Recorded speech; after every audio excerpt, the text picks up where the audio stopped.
Nəsə söz deyim. Bəndə görəndə ki, Allah bəndəsinə sevgi ifadə eləmək istəyəndə, hey bir söz deyir ki, mənim bəndəm günah eləmə, bunu başa düşəndə, bəndə də Allaha məhəbbət göstərmək istəyəndə, hey bir sözü təkrar edir ki, bağışla.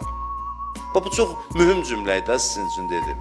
Bəndə görür ki, Allah sevgisini ifadə eləmək istəyəndə bəndəsinə, səni sevirəmi 100 formada deyərsən, Allahın bizə səni sevirəm deməsi günah eləmədi.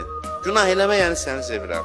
Bunu ki, eşitdi insan, onda görəndə ki, Allahın təkrarı budur ki, günah eləmə, bəndən də təkrarı nə olur? Bağışla. Belə bir eşq aləmi yaranır. Biz deyə bilirik ki, bu acı aləmdir, hey bu ona yalvarır. Yox, bu eşq aləmidir. Eşqi bu baxışla görmək lazımdır. O desin, eləmə, sən deyəsən bağışla. Onun eləmə deməsi sevgidəndir, sənin də bağışla deməyin bu sevgiyə cavabındır. Gözəl olur eşq aləmi. Onda eləmə əmri acı gəlmir adama.